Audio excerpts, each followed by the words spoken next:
Bonjour YouTube, bienvenue sur ma chaîne. On se retrouve aujourd'hui pour une nouvelle vidéo.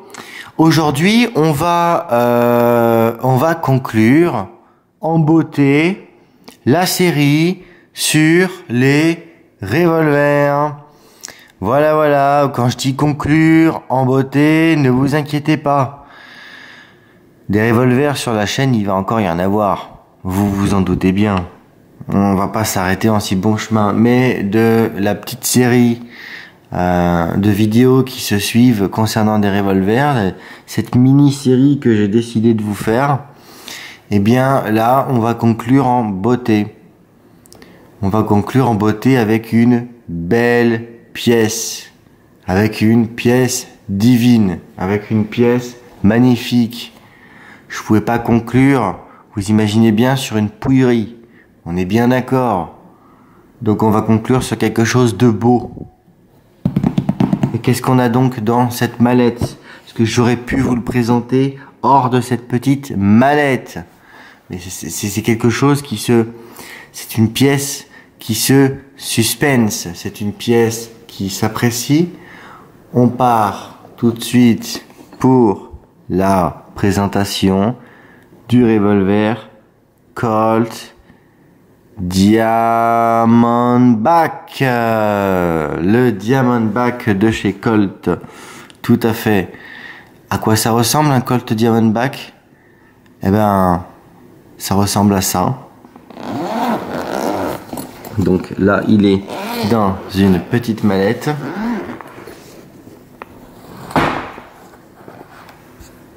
Et là,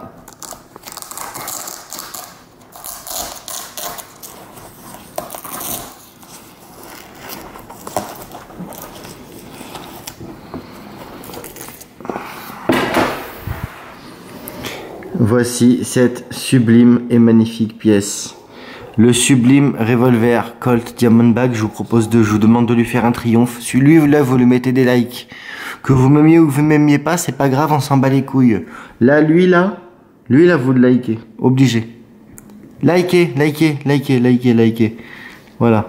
Il veut que vous le likez. Allez.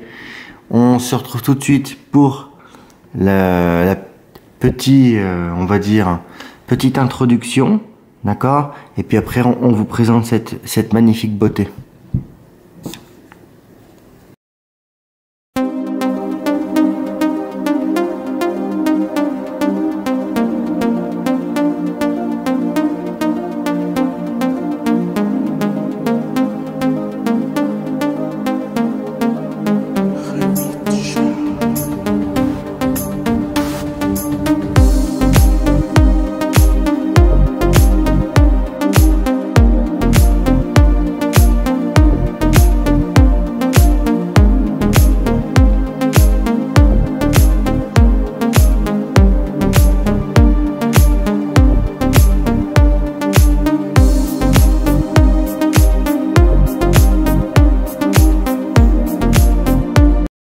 Donc rapide présentation de ce revolver, comme vous avez pu le voir en début de vidéo. Donc le revolver, il est livré dans une espèce de petite mallette avec une. Vous avez ici, vous avez une espèce de petite poignée sur cette mallette.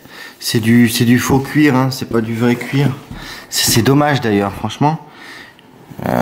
Du vrai cuir là-dessus, ça aurait été franchement du plus bel effet. On va tout de suite ouvrir. On va pas.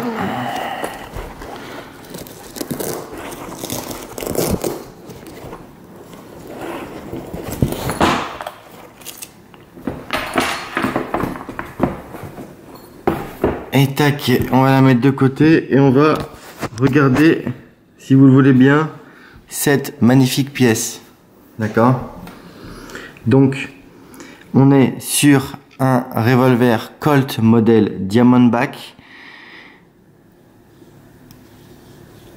On va bien sûr regarder que l'arme est vide. Comme vous pouvez constater, l'arme est vide. Donc, on est en toute sécurité. On peut travailler tranquillement. Bon, alors... La présentation de ce revolver. Déjà, ce que je peux vous dire sur ce revolver, c'est que les plus observateurs d'entre vous me diront, mais ça ressemble étrangement à un Colt Python. Oui. Ça ressemble étrangement, à juste titre, ça a été copié. C'est en réalité le petit frère, ni plus ni moins, du Python. D'accord? Vous pouvez le remarquer déjà à ses plaquettes caractéristiques. D'accord? Et puis vous pouvez regarder également avec sa bande ventilée sur le canon. Voilà. Mais également le chien, c'est ni plus ni moins que le chien du Python. Regardez-moi cette pièce magnifique, franchement. Franchement, regardez-moi comme c'est beau ça. Bon. C'est un revolver qui a été conçu entre 1966 et 1986. Donc c'est un revolver qui est malgré tout assez récent. D'accord? Ce revolver, il a été conçu pour le tir sportif et il a également été conçu pour l'autodéfense. Il y a 2 versions de ce modèle. Alors vous allez me dire, mais vous vous rappelez ce que je vous ai dit tout à l'heure? Je vous ai dit c'est vachement inspiré, c'est le petit frère du Python. Les moins connaisseurs d'entre vous me diront, mais comment on peut le différencier du Python? Eh ben, c'est simple. À l'inverse du Python, ce modèle n'a jamais été fait en 357. Voilà. Le Colt Python, il existe en 38 spécial et en 357. Ce modèle, le Diamondback, existe en calibre 22 long rifle et il existe en 38 spécial. À noter que en 22 long rifle, il existe en la version majoritaire, c'est 4 pouces. Cependant, il y a une version qui est très très rare si vous mettez la main dessus, parce que c'est quand même aussi une arme de collectionneur, donc je donne des informations pour les collectionneurs. Il y a une version très très rare si vous mettez la main dessus, qui est une version nickelée avec un canon de 2,5 pouces. Voilà, il faut le savoir. Majoritairement, les Diamondback en 22 ont été faits en 4 pouces, mais si vous mettez la main sur une version nickelée en 2,5 pouces, alors là, le pompon sur la Garonne, vous avez une pièce magnifique. Voilà. Et surtout très rare. En 38 spécial, puisque celui-ci chambré pour la munition 38 spécial, le revolver a été fait en, que je ne vous dise pas de bêtises, déjà 4 pouces, ça c'est sûr, puisque j'en ai un dans les paluches. Il me semble qu'il a été fait aussi en 3 pouces et également en 6 pouces. Voilà. Donc il y aurait, je crois, une version en 3, 4 et 6 pouces en 38 spécial. Si je ne dis pas de bêtises. Voilà. Ce qu'il faut également savoir sur ce revolver, le guidon est fixe, la hausse est réglable en dérive. Voilà. Concernant la mécanique, on est vraiment sur une mécanique excellente. Regarde, non mais...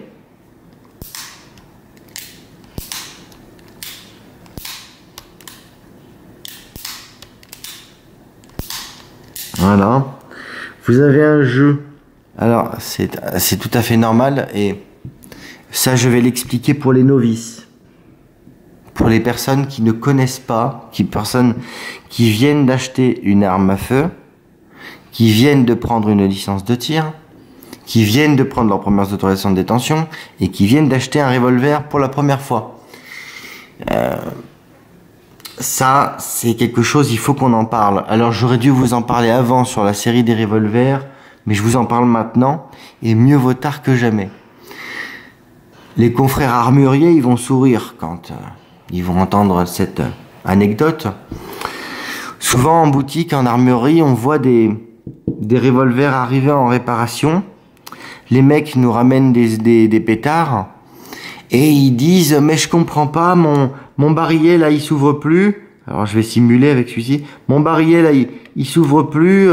J'ai beau tirer sur le le déverrouillage, le barillet ne sort plus, je ne comprends pas. Et parfois même ils forcent. Et ils tordent et ils cassent cette tige là. D'accord ? Il faut savoir que cette tige sur un barillet, alors pas sur celui-ci, mais sur certains modèles, d'accord ?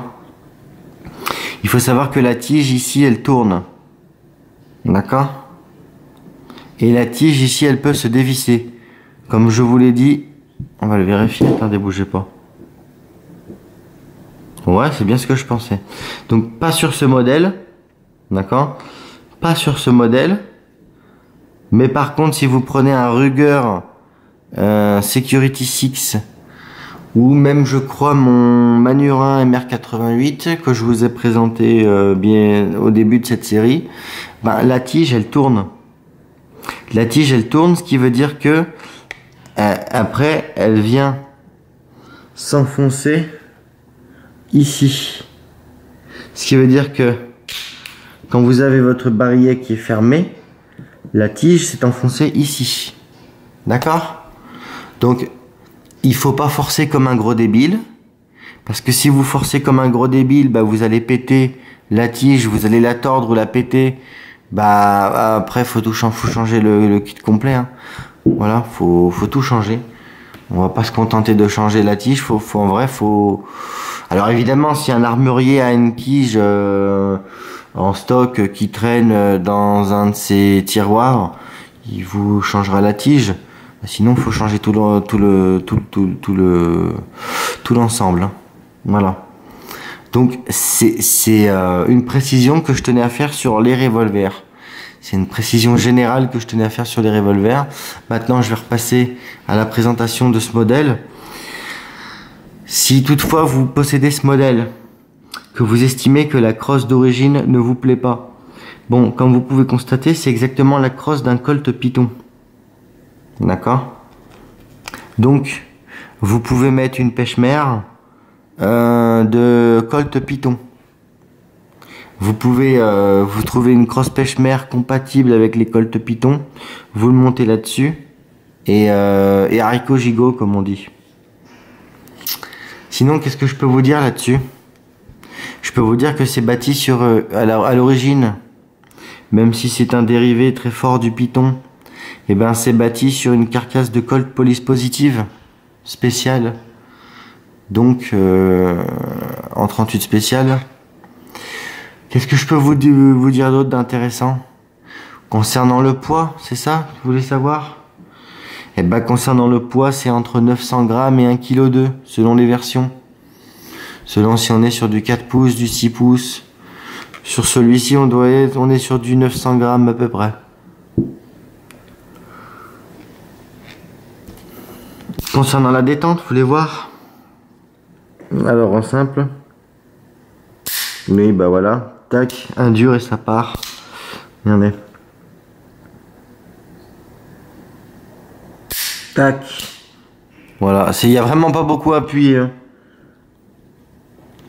Tac. Doucement, doucement. Voilà, bah oui, même doucement, on appuie. C'est un point dur et ça part. Maintenant, on double.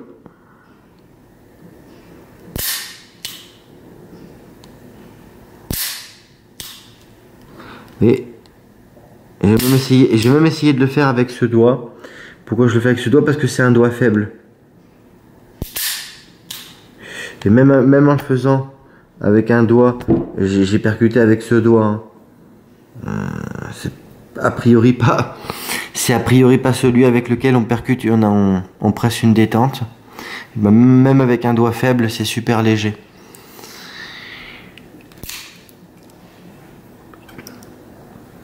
Concernant le chien, vous avez ici une petite pointe qui vient taper.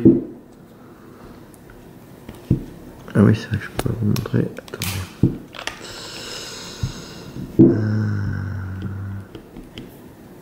Comment je peux vous montrer ça?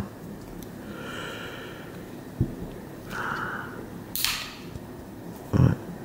Voilà, vous avez une petite pointe qui vient pousser une petite pièce, la petite pièce ici, qui va venir taper l'amorce de la munition. Voilà. Concernant les inscriptions, bah voilà, hein. Vous avez un col spécial Diamondback, machin, tati tati tata, voilà.